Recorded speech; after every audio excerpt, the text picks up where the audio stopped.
Hello, happy Sunday. ഇന്ന് ഞാനൊരു പുതിയ ഐറ്റം നിങ്ങളെ പരിചയപ്പെടുത്താൻ പോവുകയാണ്. പഴം പൂരി. ഇതിന് ഗോതമ്പ് പൊടി എടുത്തിട്ടുണ്ട്, പാളയംകോടൻ പഴം ഞാൻ എടുത്തിരിക്കുന്നത്. ഇത് വെച്ച് നമുക്ക് പഴം പൂരി ഉണ്ടാക്കാം. പഴം പൊളിച്ചെടുക്കട്ടെ. പഴം പൊളിച്ചത് മിക്സിയുടെ ജാറിലിട്ടൊന്ന് അടിച്ചെടുക്കാം. പഴം ഞാനത് മിക്സിയുടെ ജാറിലിട്ട് അടിച്ചെടുത്തത് കൊണ്ട് വെള്ളം പോലെ ഇരിക്കുന്നത്. ഒരു 6 പഴം അടിച്ചെടുത്തത്. അപ്പോൾ ഈ പഴം ഒഴിച്ചാണ് നമ്മൾ ഗോതമ്പ് പൊടി കുഴച്ചെടുക്കുന്നത്. അപ്പം അതനുസരിച്ച് ഈ പഴക്കൂട്ട് എടുത്താൽ മതി. അതിങ്ങനെ ഒഴിച്ച്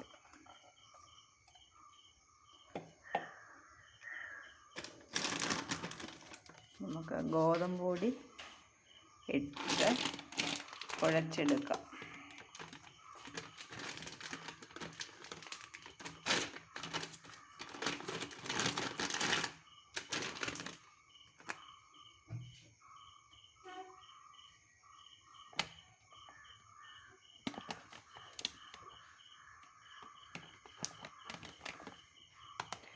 ആവശ്യത്തിന് ഗോതമ്പ് പൊടി ഇട്ട് കുഴച്ചെടുക്കാം.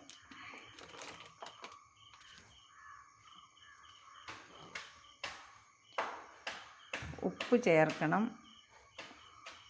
ഇത് നമുക്ക് ചപ്പാത്തിക്ക് കുഴയ്ക്കുന്ന പോലെ ഇത് കൈ വെച്ച് കുഴച്ചെടുക്കാം. ഞാൻ കുഴച്ചെടുക്കട്ടെ. പഴം അടിച്ചത് ചേർത്ത് മാവ് കുഴച്ചെടുത്തു. തവി വെച്ചാൽ ഞാൻ കുഴച്ചത്. ഇനി ഒരു 1/2 സ്പൂൺ നെയ്യും കൂടെ ചേർത്ത് കൈ വെച്ച് നമുക്ക് കുഴച്ച് അരമണിക്കൂർ റെസ്റ്റ് ചെയ്യാൻ വെക്കാം. ഇനിയിപ്പോൾ കൈ വെച്ചൊന്ന് നന്നായിട്ട് കുഴച്ചെടുത്ത് അരമണിക്കൂർ ഇരിക്കട്ടെ.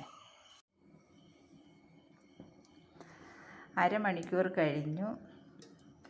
മാവ് ചെറിയ ഉരുളകളാക്കി ഉരുട്ടി ഇനി നമുക്ക് പൂരി ഉണ്ടാക്കിയെടുക്കാം. ഇതുപോലെ ചെറുതായി പരത്തി എണ്ണ ചൂടാൻ വെച്ചു. നമുക്ക് പൂരി അടുപ്പിലിടാം.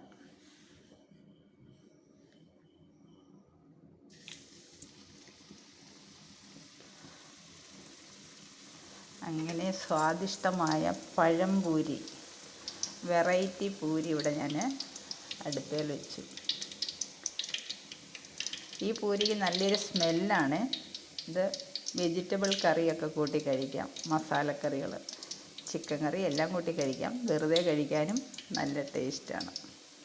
എല്ലാവരും ട്രൈ ചെയ്യണേ.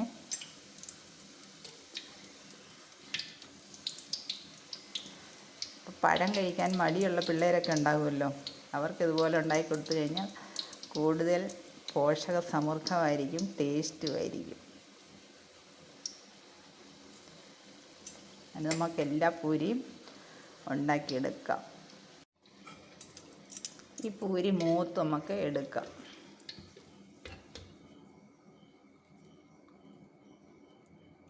നല്ല സോഫ്റ്റാണ് കേട്ടോ ഈ പൂരി.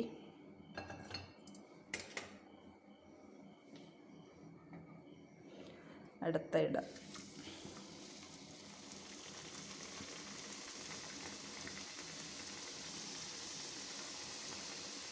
അങ്ങനെ എല്ലാ പൂരിയും നമുക്ക് ഉണ്ടാക്കിയെടുക്കാം. Okay, bye. നന്നായിട്ട് കുമളിച്ച് വന്നിട്ടുണ്ട് കണ്ടോ. നല്ല സോഫ്റ്റുമാണ്. ടേസ്റ്റുമാണ്, സോഫ്റ്റുമാണ്. കറി ഇല്ലാതെയും കഴിക്കാം. അപ്പോൾ ഈ വെറൈറ്റി പൂരി എല്ലാവരും ട്രൈ ചെയ്യൂ. ഇഷ്ടപ്പെട്ടാൽ ലൈക്ക് ചെയ്യണം, കമൻറ്റ് ചെയ്യണം, സബ്സ്ക്രൈബ് ചെയ്യാൻ മറക്കരുത്. നമുക്ക് ബാക്കിയും കൂടി ഉണ്ടാക്കിയെടുക്കാം. പഴംപൂരി ഞാനിവിടെ സെർവ് ചെയ്തു. അടിപൊളി ടേസ്റ്റാണ്. ഏതെങ്കിലും മസാലക്കറി കൂട്ടി കഴിക്കാം, ചിക്കൻ കറിയും കൂട്ടി കഴിക്കാം. കറിയൊന്നും ഇല്ലെങ്കിലും സൂപ്പർ ടേസ്റ്റാണ്. ഞാനിവിടെ ഗ്രീൻ പീസ് കറി കൂട്ടി എടുത്തു. കഴിച്ച് നോക്കി, സൂപ്പർ ടേസ്റ്റാണ്. നല്ല സോഫ്റ്റാണ്. പഴത്തിൻ്റെ ഒരു ചെറിയ മധുരം, നല്ല സ്മെല്ലുമാണ്. എല്ലാവരും ട്രൈ ചെയ്യൂ. ഓക്കെ ബൈ, അടുത്ത വീഡിയോയിൽ കാണാം.